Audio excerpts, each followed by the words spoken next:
Macho John Madden, they call me Juanito in Mexico. I want to talk about silence and being.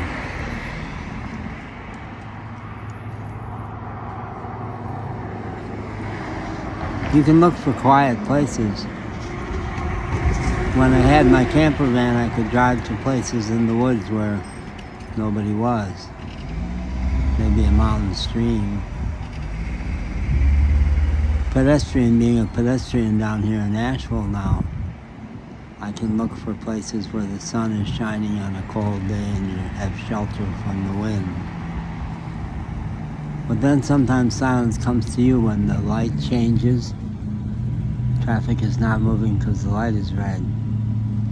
But you don't notice it if your mind is too busy. Being is always happening underneath all that.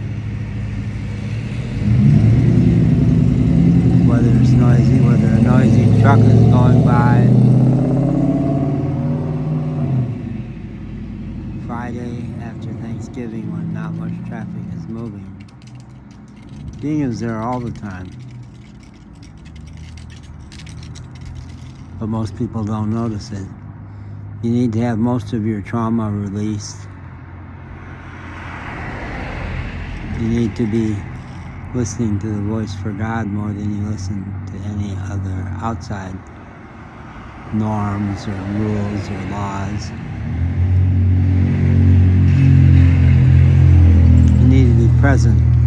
That's what people would say to me when I came back from the North Country, that my first year on the road and would come back to Asheville. They'd say, "You've changed." I had changed on June 26, 2019. But it really kicked in more when I went to the mountains outside of Asheville at the end of March of 2020. I'd come back to town and people would say, "You've changed." And I'd say, "Yeah, I grew a beard and I don't wear glasses anymore." And they'd say, No, you have changed. Your presence has changed. You're a different person than I was." But a very wise friend, new friend named Meenakshi, said to me the other day, that first waking up, which she obviously has had also, that's just the threshold. There's all kinds of work has to happen after that. I wrote back to her and said, "You use language that, some of it is language I use and some of it is language I'm not familiar with, but we're talking about the same thing. I talk about initiation after initiation, happening after the first big one.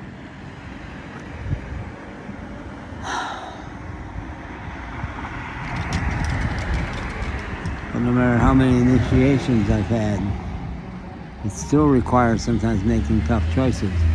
Today I chose to quit my part-time bell ringing job through the Salvation Army, partly because it was too cold, and not worth it. $15 an hour was attractive, but I'm wanting to build a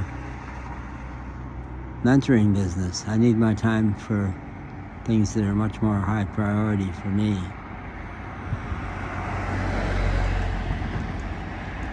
And in the middle of all, Stephen Covey used to say to me, learn the difference between what's urgent and what's important.